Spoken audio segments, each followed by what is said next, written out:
Sungai Besi Ulu Kelang Expressway, better known as SUKA, is a brand new elevated highway across the eastern suburb of Kuala Lumpur of Cheras and Ampang, with 32 kilometers in length, mostly elevated above the congested street down below.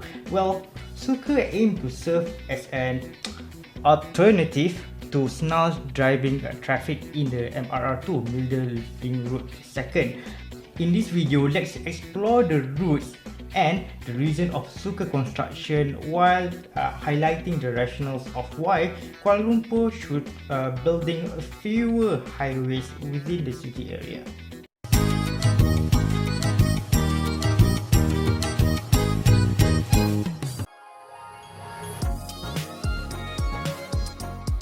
SUKA passed through densely populated area in the eastern part of Klang Valley, which Cheras, Bandar Seri Permaisuri, Ampang and part of Jalan Ampang itself, with 32 kilometers in length with the cost of 5.7 billion ringgit.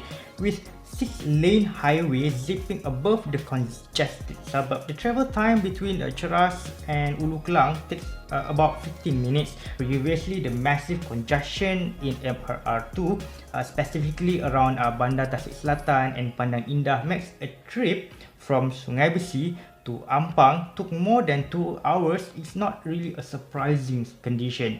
And SUKA marketed itself as an alternative to the overcrowded MRR2, but the issue is, does building more highways above ahead solve the traffic congestion in the future? The primary aim of highway construction is to link two places, one place to another, faster than the trunk road or the city road. Well, this argument might be useful for newly opened areas, for example, new cities and new neighborhoods and industrial area, where the disturbance of existing built-up areas are minimal, despite the environment impact is painfully visible. Elevated highways were built with intention to serve as a faster alternative above the congestion of the city roads used by the plebeians daily to work. When Maju Expressway or MAX was opened, linking Jalan Tun Razak and Putrajaya opened in 2007 as an alternative to Plus Highway and Elite linking Kuala Lumpur and Putrajaya directly, and Duta Ulu Kelang Expressway or DUK was opened in 2009 between Jalan Duta and Ulu Kelang as alternative itself to Ampang Kuala Lumpur Elevated Highway or AKLEH, which is often shown in the TV advertisement itself. AKLEH itself is an alternative to eternally congested Jalan Ampang. But fast forward a few years later, look today, MAX, supposedly an alternative, are packed with cars, especially during rush hours in the evening. DUK packed with cars as well with the growth of the suburbans, especially in the area of Selayang and Batu Caves. These alternatives were no longer alternative by themselves. They already becoming a main road already. And the original not alternative of Plus Highway and also the Elite Highway also clogged as well. So many cars here and there. And why does this thing happen?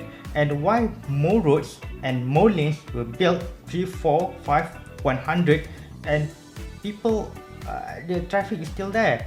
When more roads were constructed, people were inclined to drive more and ditch other forms of transportation, especially public transportation. There is a theory that more lanes, more highways means more driving and more cars, and this theory is called induced demand.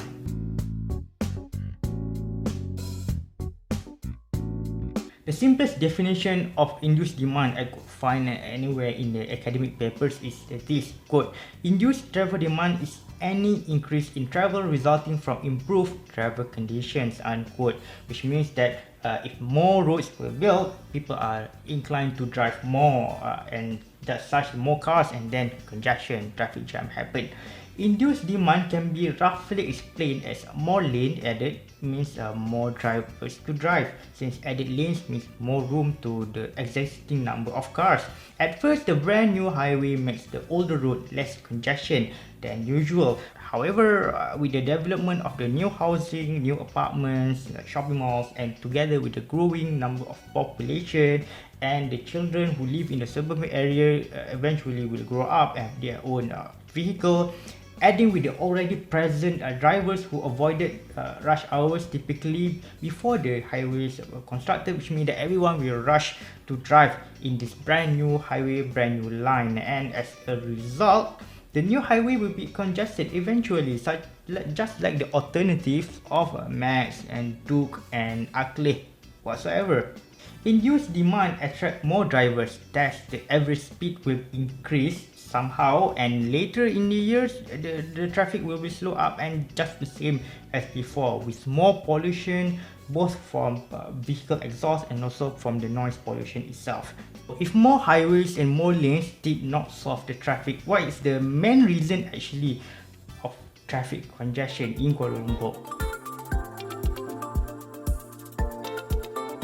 No matter how wide the lane of the highway it is or how many stories the highways were built, 3, 4, 10, 88, which same with the top of the Petronas Tower, the main issue of the traffic in Kuala Lumpur is not actually the width of the highway, but the issue of parking.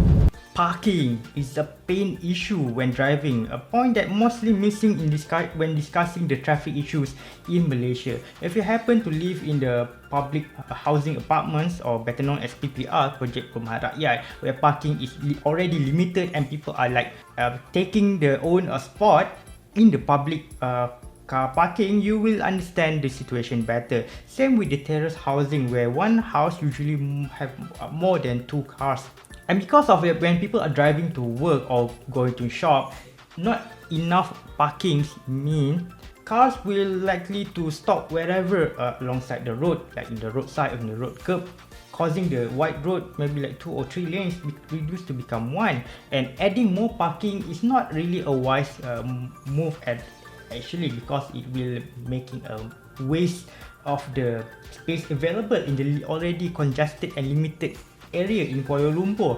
Paid parking will be unpopular because a lot of driver in KL will not want to pay for parking a lot, and even the businesses, they don't, especially the small businesses, they will not provide parking to the customers at all. And the big malls and also the big offices will like charge monthly or hourly fee for using the parking. As such, people want to save money in the current economic situation, so just parking haphazardly with the risk of 300 ringgit, but who cares?